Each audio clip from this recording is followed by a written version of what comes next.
One evening, as I was about to close the door, a small injured cat stumbled onto my porch. Little did I know, this moment would lead to a chain of events that would forever change my life. What happened next will leave you in awe. The evening air was crisp, the sky painted with streaks of pink and gold as the sun dipped below the horizon.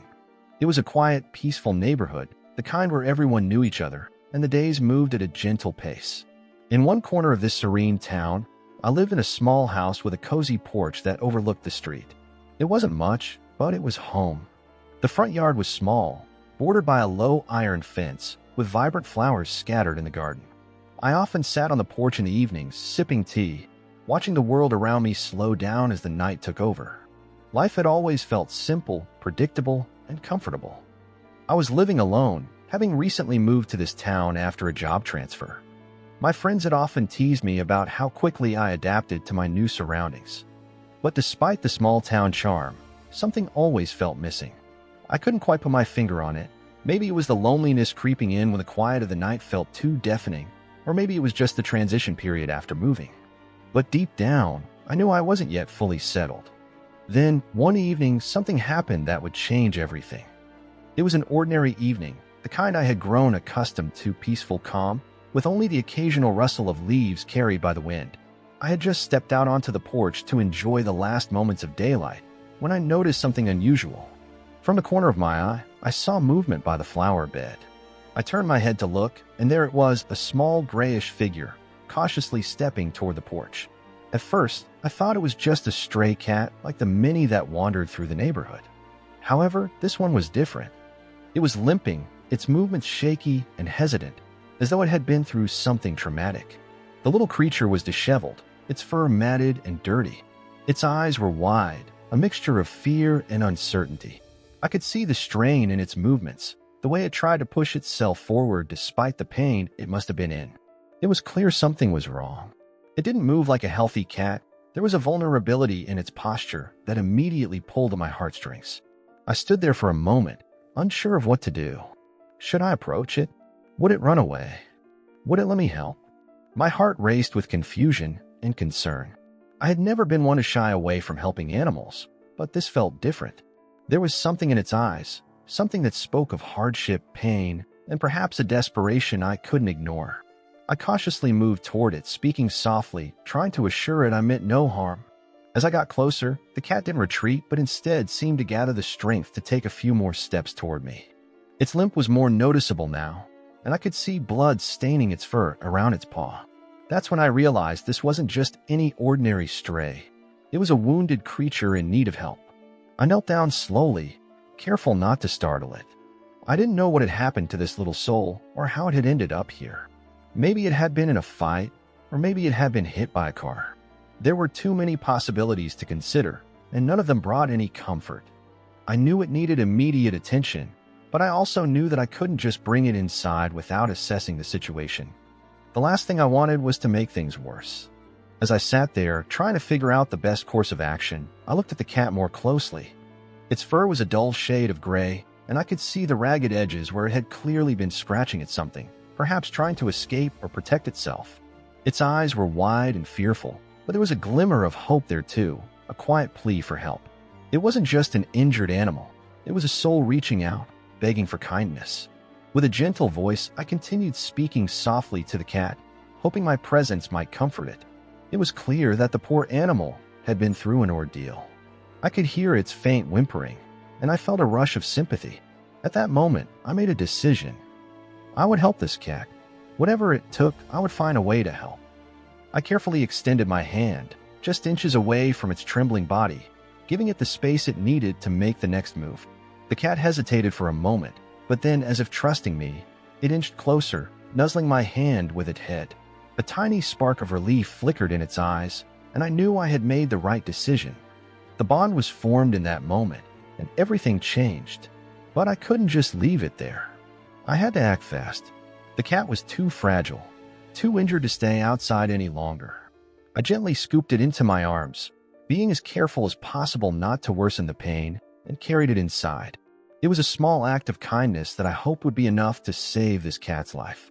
But little did I know, this simple act of compassion would lead to an unexpected journey, one that would open my heart in ways I had never anticipated.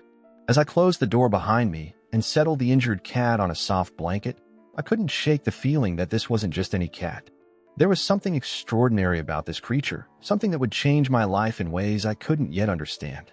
After bringing the injured cat inside, I immediately set about assessing its condition.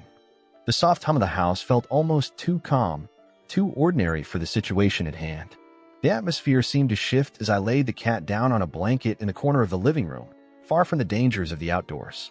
I gently examined its paws, the one clearly injured, noticing the bloodstains that had dried into its fur. It was a deep cut, and I could only guess how painful it must have been. But that wasn't the only issue. This cat was weak. It was malnourished, its body frail, and I could feel its ribs as I carefully moved it to check for further injuries. It seemed to wince at every touch, but its eyes remained locked on mine, wide with a mix of fear and trust. I spoke softly to it, hoping to soothe its anxiety, but the cat barely moved. Its energy had been completely drained, and I could tell that whatever had happened to it outside had taken everything it had. I knew I couldn't just sit back and hope the cat would recover on its own. It needed medical attention, immediate attention, but I also had no idea how to help it beyond the basic care I could provide in the moment. I had only ever dealt with the occasional scratch paw or a cut on my own pets, but this was different. This wasn't just an animal that needed some basic first aid. It was a living being whose survival depended on swift action, and I felt a deep responsibility weighing heavily on me. I tried to think through my options. The first step was to clean the wound. I grabbed a few supplies from the bathroom, gauze, antiseptic, and some warm water, and returned to the living room, kneeling beside the cat. It was a delicate process. I had to clean the wound gently without causing more pain, which was proving difficult as the cat winced with every touch. It was clear that the trauma it had endured was taking its toll, both physically and mentally. Its body trembled under my hands, and it occasionally let out small, pitiful meows that broke my heart even more.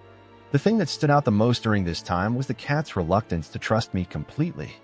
Even though it had come to me in desperation, there was a layer of fear that wouldn't dissipate.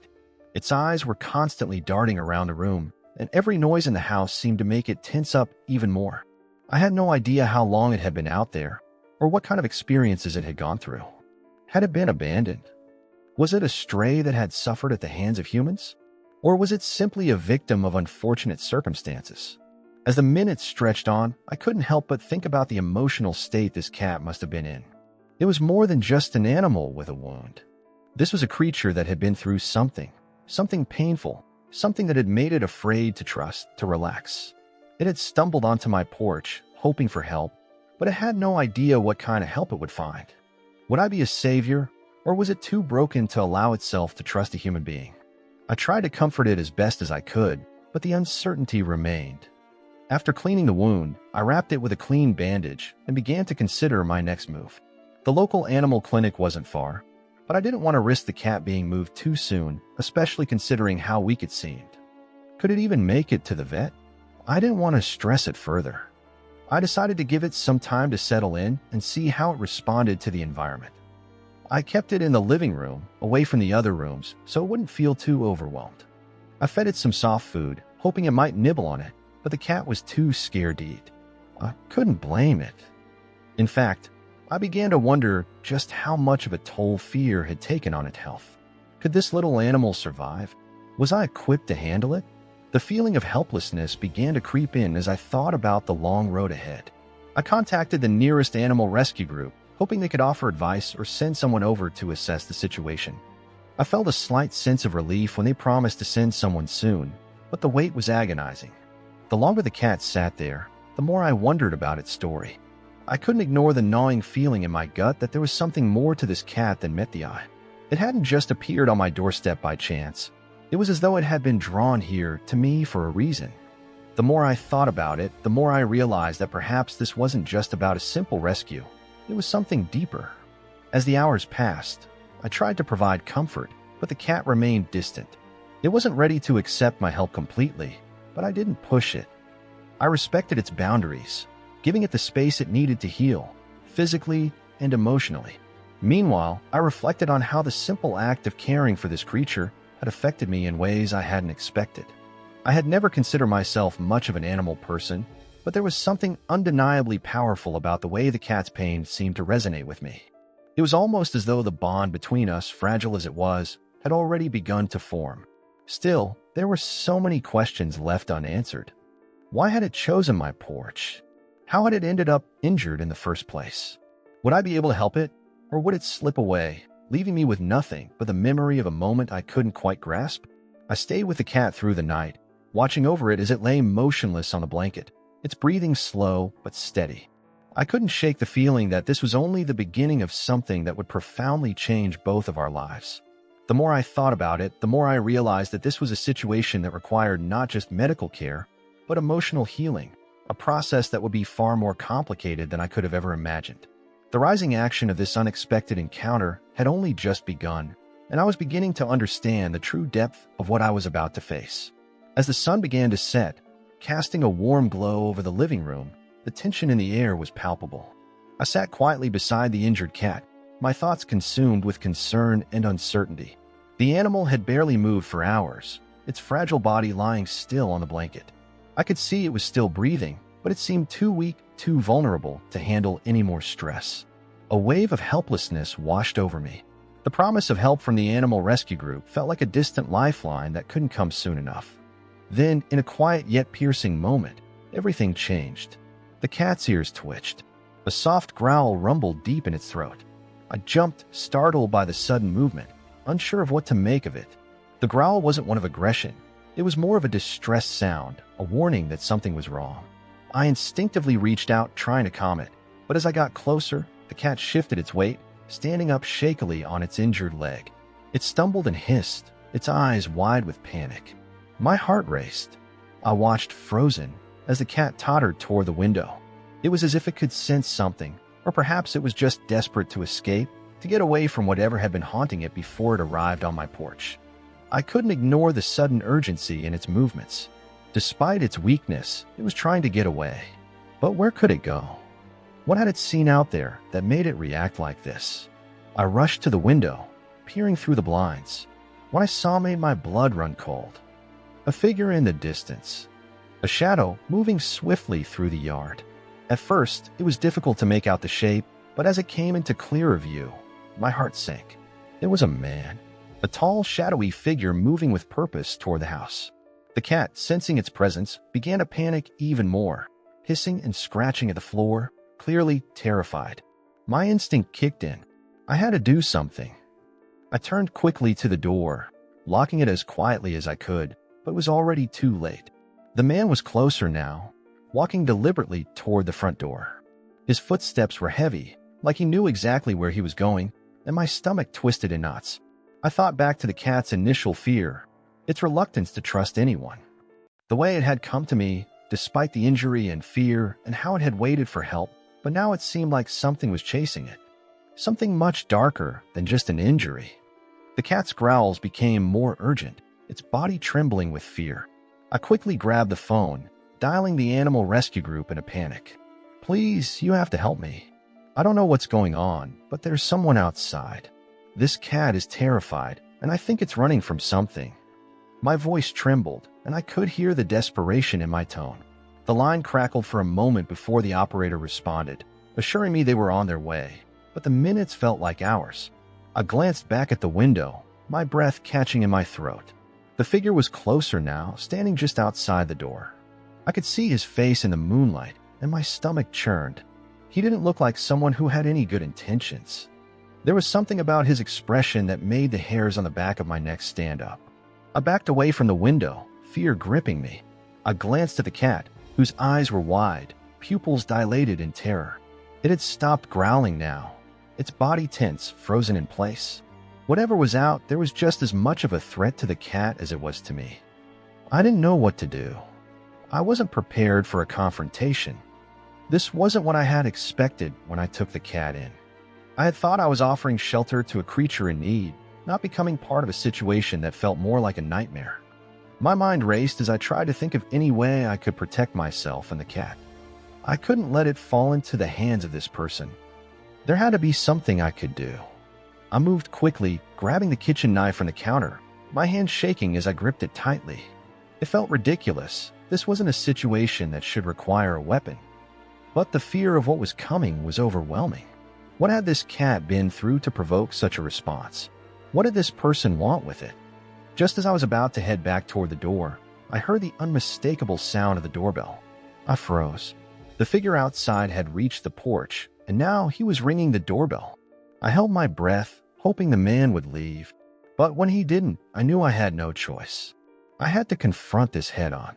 I opened the door slightly, just enough to speak to him through the crack. "What do you want?" My voice was shaky, but I was trying to stay strong. The last thing I wanted was for this man to realize how terrified I really was. He didn't answer immediately. Instead, he gave me a cold, calculating look. His eyes swept over me, then moved toward the window where the cat was still hiding in fear. I could feel the unease in my gut, the dread building inside me.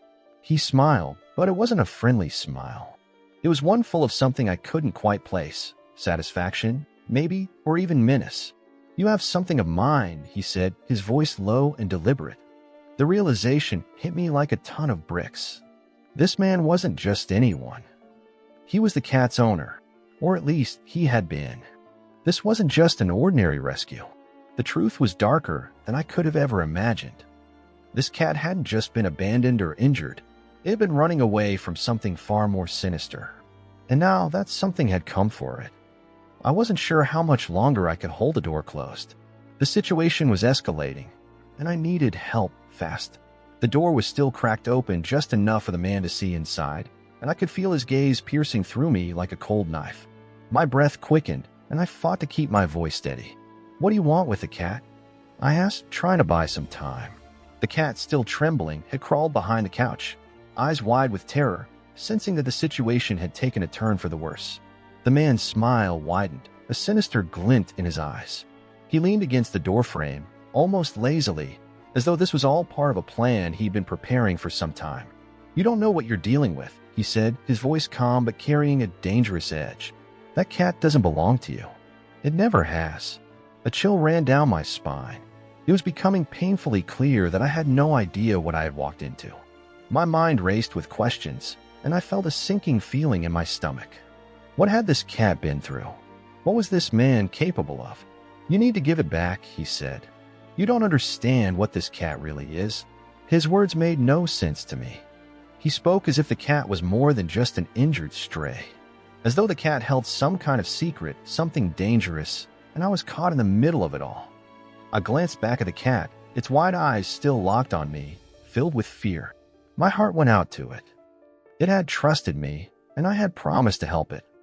How could I just hand it over to a man who seemed to know more than he was letting on? "I'm not giving it back to you," I said, trying to sound more confident than I felt. My hands were still trembling, the knife I had grabbed earlier feeling heavy in my grip. The door was my only shield, and the thought of letting this man inside terrified me. But I couldn't back down. Not now. The man's eyes narrowed, and his smile faded. He straightened up, his posture shifting from casual to menacing. "You really think you have a choice," he said. His voice had lost all its charm, now laced with a threatening undertone. I could hear the cat's faint growls from behind the couch, and I knew it was trying to muster the courage to escape. I needed to think quickly. I had no idea what this man's intentions were, but I wasn't going to let him hurt the cat or me without a fight. Suddenly, there was a loud bang on the door. My heart leapt in my chest as I turned toward the sound. The rescue group had arrived. I could hear voices from outside, 2 women, shouting for me to let them in. Relief flooded through me. They were here. They would know what to do. I turned to the man, my resolve hardening. "You need to leave now," I said firmly. "The authorities are on their way. You're not taking this cat." He laughed, the sound sharp and mocking. "You think they'll help you?" He sneered. "You have no idea what you're dealing with." In that moment, everything seemed to freeze. My heart was pounding in my chest as I glanced back at the window. The figure of the cat's supposed owner seemed to loom closer, his body tense and threatening, as if daring me to challenge him. But the sound of the rescue workers outside was a lifeline. They were pounding on the door now, demanding that I let them in. I didn't care what the man said. I wasn't backing down. I took a deep breath and opened the door, just enough to let the rescuers in. They quickly stepped inside, Two women in their mid-30s, both dressed in matching green uniforms. Their presence felt like a breath of fresh air, as if the weight of the situation had been lifted off my shoulders. Before I could say anything, one of the women turned to the man standing in the doorway. "Who are you?" she demanded, her tone authoritative. The man looked taken aback, but only for a second. His expression quickly shifted back to one of smugness. "I'm here to take what's mine," he said, his gaze flicking between the two rescuers and me. One of the women, the taller of the two, stepped forward. "I don't know who you think you are, but that cat is not yours to take. It's a stray, and it needs medical attention. If you don't leave now, we'll call the authorities." The man's eyes flickered for a moment, as if he were considering his options. But then, without a word, he turned and walked away, his footsteps heavy as he retreated into the shadows. I watched him go, my heart still racing, unsure of what had just transpired. Was this really over? What had just happened? The rescuers didn't seem to share my doubts. One of them approached me, her expression softening. "Are you okay?" she asked gently. I nodded, though my body still felt tense. "I think so. But that man, he was here for the cat. He said it didn't belong to me." The woman's face hardened at the mention of the man, and her partner gave a low, worried sigh. "He's trouble. We've dealt with him before," she said, her voice filled with concern. "He's part of a group that runs an illegal breeding operation for cats. They use them for purposes you wouldn't want to know about." The words hit me like a punch to the gut. My mind raced as I processed what they were saying. The cat wasn't just a stray. It had been a victim of something far darker, and the man who had shown up at my door wasn't just an ordinary person. He was part of a much larger and far more sinister scheme. "I'm sorry," I said, my voice trembling. "I didn't know." The woman placed a reassuring hand on my shoulder. "It's not your fault. You did the right thing by taking the cat in. We'll make sure it gets the care it needs, and we'll handle the rest." I felt a weight lift from my shoulders as the two rescuers carefully moved toward the cat, who had finally emerged from behind the couch. It was weak, but was alive, and I could see the relief in its eyes as it sensed that it was no longer in danger. The rescue team gently lifted the cat into a carrier, ensuring that it was comfortable and safe. As they turned to leave, I realized just how much had changed in such a short time. My quiet, uneventful life had been turned upside down, and I had been pulled into something far bigger than I had ever imagined. But in that moment, I knew I had done the right thing. As the door closed behind the rescue team, I sank down onto the couch, exhausted but grateful. The cat had been saved. I had been saved. But the truth of what I had learned that night would stay with me forever. The night seemed to grow darker as the door slammed shut behind the rescue team. I stood there for a moment, absorbing the gravity of what had just happened. The confrontation, the uncertainty, the terrifying man who had claimed the cat didn't belong to me, all of it played through my mind like a twisted replay. But despite the brief relief of the rescue team's arrival, an unsettling feeling lingered in my chest. I glanced around the room, as though waiting for something else to happen. Maybe it was just my imagination running wild, but the tension was still thick in the air. What had that man really meant when he said the cat didn't belong to me? Was it a threat, or something deeper? I shook my head, trying to clear my thoughts. The rescue workers had said they would take the cat to a safe place and make sure it got the medical treatment it needed. But why hadn't they seemed fully convinced that the man was gone? They'd seemed concerned, more than I had expected. I had seen the way they exchanged glances before leaving, the unsaid words hanging between them.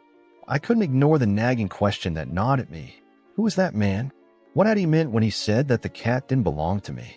Unable to shake off the unease, I grabbed my phone and dialed the number the rescue team had given me earlier that evening. It rang once, twice, then the line clicked as someone picked up. "Hello." The woman's voice was familiar. It was the one who had spoken to me when they first arrived. "Hi, it's me, the one with the cat. I just wanted to ask something," I said, my voice shaky. "You said he's part of an illegal operation, right? But what exactly is going on? Who was that man, and why was he after the cat?" There was a long pause on the other end of the line, and I could feel my heart racing. The woman cleared her throat. "I'm glad you called.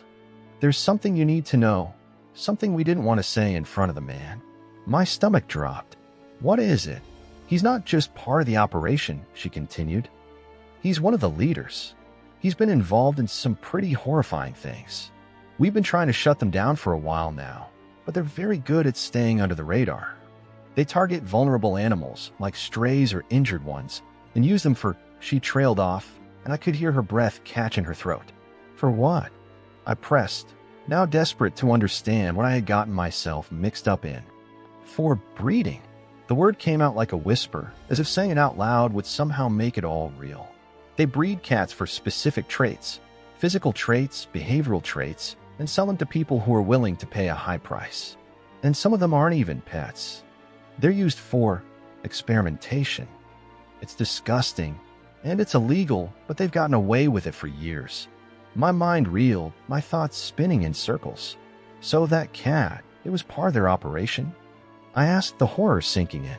The woman sighed heavily. Yes, we think it might have escaped, but it's been exposed to things no animal should ever have to go through.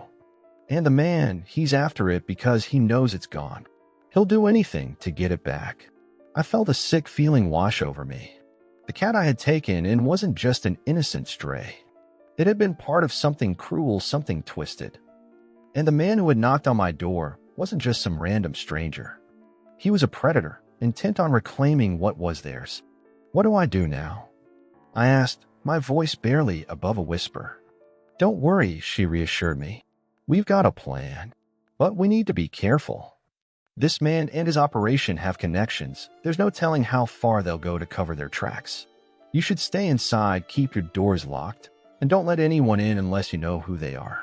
We'll come back to check on you in a couple of days, and we'll let you know if anything changes. I swallowed hard, trying to process everything she had just told me. The fact that I had unknowingly taken in a cat that had been subjected to such horrors was enough to make my stomach turn. But the real fear set in when I thought about what the man was capable of. He hadn't given up yet. He would be back. After hanging up, I locked the door and drew the curtains tightly shut. I had done everything I could, but something deep within me told me this wasn't over. I couldn't just hide away and hope everything would magically go away. The man had made it clear he wouldn't back down easily.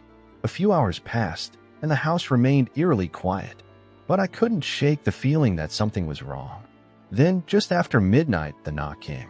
It was soft at first, almost like the tapping of fingers against the wood, but it was unmistakable. I froze, my heart pounding in my chest. The man was back. I stayed perfectly still, my breath shallow.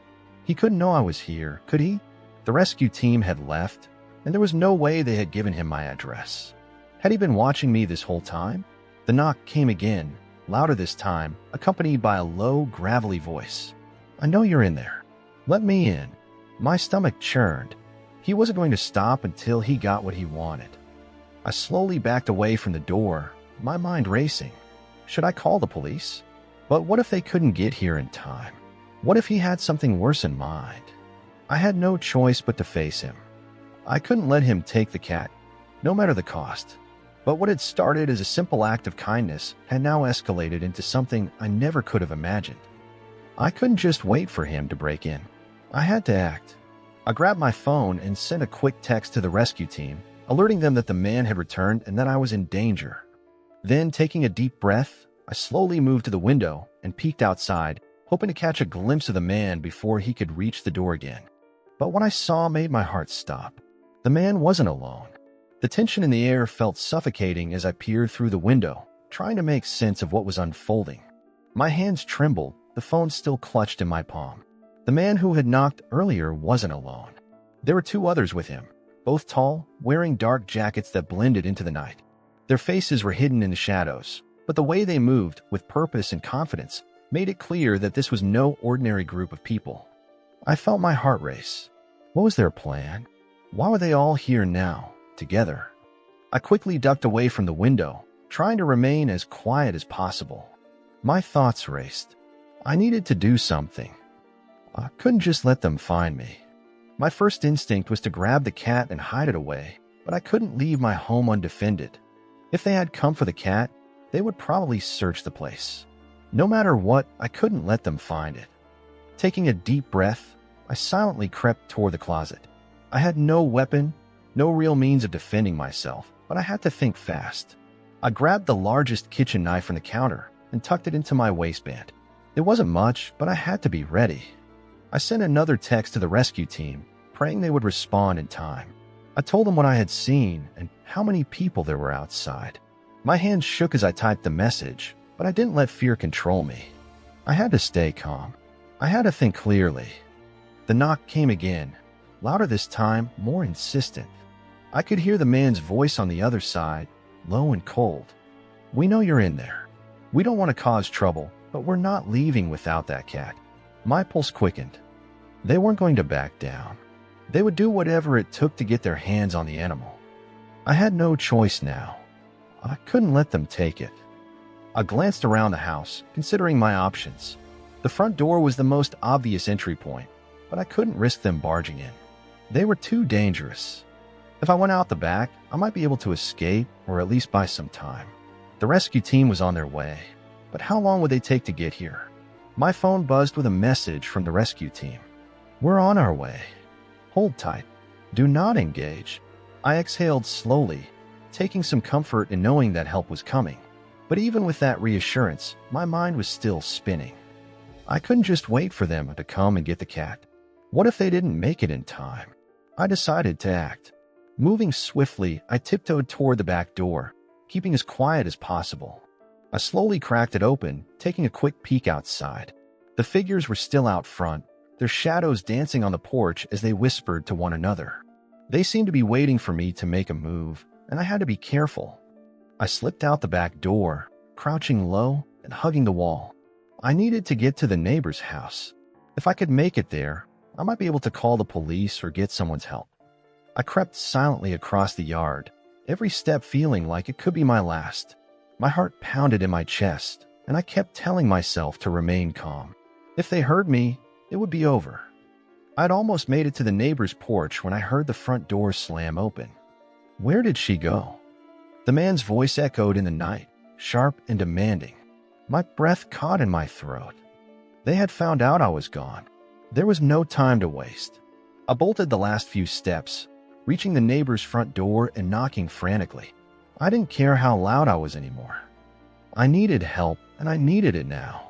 The neighbor, an older woman named Mrs. Henderson, opened a door, her eyes wide with surprise. "What on earth is going on?" she asked, but there was no time for explanations. "They're after me," I gasped, still trying to catch my breath. "They're after the cat. You have to call the police." Before she could say anything, I could hear the sound of footsteps approaching, loud and unmistakable. They were coming for me. Mrs. Henderson's eyes widened in panic, and she quickly pulled me inside, slamming the door shut behind me. "I'll call the police right now," she said, rushing to the phone. I sank to the floor, my heart hammering in my chest. I had made it out in time, but what about the cat? What had happened to it if I couldn't stop the people from taking it? Mrs. Henderson spoke quickly into the phone, giving the dispatcher all the information she could. I could hear her voice trembling, but she was trying to stay calm. I took a few deep breaths, trying to steady myself. My eyes darted to the window, half expecting to see the men outside, but I couldn't bring myself to look. I couldn't afford to let my guard down now. Minutes felt like hours. The world seemed to move in slow motion, and I prayed for the police to arrive. I couldn't help but imagine the worst, those men breaking down the door, taking the cat and leaving me with nothing. Finally, I heard the sound of sirens in the distance. The police were here. My stomach twisted with relief. They were my last hope. I ran to the front window and peeked outside. The dark figures were still there, pacing back and forth. It was clear they were getting ready to make a move. But the sirens were getting louder, and the men were starting to look nervous. The police arrived just as the men were preparing to act. The officers stepped out of their cars, guns drawn, and ordered the men to freeze. I watched in awe as they surrounded the porch, calling for backup. The men tried to resist, but they were quickly subdued. As the officers handcuffed them and read their rights, I felt a wave of relief wash over me. I was safe. The cat was safe. One of the officers turned to me, his expression softening. "You did the right thing," he said. "We'll take care of it from here." I nodded, tears streaming down my face. The fear that had gripped me for so long was finally starting to subside. The worst was over. The rescue team arrived shortly after, and they carefully collected the cat from the neighbor's house. The officers explained that the men would be facing serious charges, and that the rescue team would make sure the cat was treated properly and given a new loving home. I stood there, watching the team drive off with the cat, knowing it was going to be okay. The whole ordeal had been terrifying, but it had come to an end. I had protected the cat, and I had done everything I could to keep it safe. As I returned home, I looked out the window one last time, seeing the empty street where the danger had once lurked. I could breathe easy now. The cat had found safety, and I had found peace. As the final echoes of sirens faded into the distance, the world around me felt surreal. I stood in my neighbor's living room, still catching my breath, overwhelmed by the adrenaline coursing through my veins. The events of the last few hours had been a whirlwind, nothing short of a nightmare. But now, as the police car lights flashed through the curtains, a strange calm began to settle over me. I knew in that moment that everything had changed, not just for me, but for the injured cat that had arrived at my doorstep, an unexpected visitor that had brought with it an unexpected storm. The chaos was finally over, and yet it felt like it had only just begun. The cat's future was now secure, and that was the most important thing. As I stood there, reflecting on the fear, the uncertainty, and the overwhelming emotions that had gripped me, I realized that the journey wasn't just about rescuing a cat. It was about learning to trust my instincts, about overcoming fear, and finding the courage to protect something that needed me. The police officers had done their job, ensuring that the men responsible for the dangerous pursuit were now in custody, facing the consequences of their actions. But I couldn't help but feel an immense gratitude toward the cat, this little creature that had unknowingly brought so much more into my life than I'd ever expected. It was as if fate had placed it in my path, and I had risen to the occasion. I glanced at my phone, which had been buzzing with messages from friends and the rescue team. The messages congratulated me for doing the right thing, for staying calm and taking swift action. But despite the praise, I couldn't shake the feeling of how close I had come to losing everything. How close I had come to letting fear dictate my actions. But in the end, it was the choices I made that had shaped the outcome. It was the courage to confront the unknown, the strength to stand up for what was right, and the unwavering commitment to protect something so vulnerable. Those choices had changed my life forever. The relief I felt in that moment was bittersweet, though. I knew that the memory of the fear I had experienced, the anxiety that had gripped me for hours, would stay with me. It would serve as a reminder that, while we can never predict what's coming our way, we always have the power to choose how we respond. The events of that night were behind me, but the lessons would stay with me forever. As the police finished up their investigation and the rescue team prepared to leave with the cat, I felt a deep sense of closure. The tension had broken, and the nightmare that had started with a knock on my door was now behind me. The cat had found a new chance at life, one that it so desperately deserved, and I had found a sense of peace that had eluded me for far too long. I stepped outside, the cool night air filling my lungs as I took a deep breath. The world seemed quieter now, as though the storm had passed. My neighbor, Mrs. Henderson, stood at the door, watching me with concern. She had been there for me throughout the whole ordeal, offering support when I needed it most. Without her quick thinking and willingness to help, I might not have made it through the night.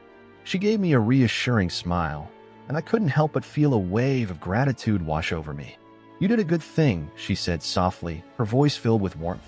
"You protected that cat when no one else would." I nodded, feeling the weight of her words sink in. It hadn't been easy. It had taken every ounce of courage I had to face the unknown, to stand my ground and defend something that couldn't defend itself. But now, looking back, I knew that I had done the right thing. As the night turned to dawn, the darkness that had once consumed my thoughts slowly began to fade. I had faced fear head-on and emerged on the other side stronger than before. The rescue team had taken the cat to a safe place, and I was confident it would receive the care and attention it needed to heal. But my journey was far from over. The story of this cat, of what happened that night, had changed me in ways I hadn't expected. It had opened my eyes to the power of choice, to the importance of standing up for what's right, and to the simple yet profound lesson that we all have the ability to make a difference. I looked back one last time at my doorstep, the place where it had all begun. It was quiet now, peaceful even. The fear, the chaos, the unknown, it was all in the past. But I knew that I would carry the lessons learned with me, wherever I went, whatever I faced. And now as I stand here, I ask you, what will you do when faced with a choice? Will you stand up for what's right, even when the odds are stacked against you? Will you protect those who cannot protect themselves? The world may not always give us the answers we want, but it always gives us the chance to act. If you've been inspired by this story, if you believe in standing up for what's right and protecting those who need us most, then I urge you to take action. Whether it's helping a stray animal, standing up for someone in need, or simply doing the right thing when no one else will, every act of kindness makes a difference. I encourage you to share this story with others to remind them of the power of choice and to encourage them to take action when it matters most. Together, we can create a world where kindness, courage, and compassion are the driving forces behind every decision we make. And finally, if you're moved by what you've read, I invite you to subscribe to this channel to stay connected and to continue supporting the stories that matter. Because just like this cat, we all deserve a chance at a better life, and together we can make that happen.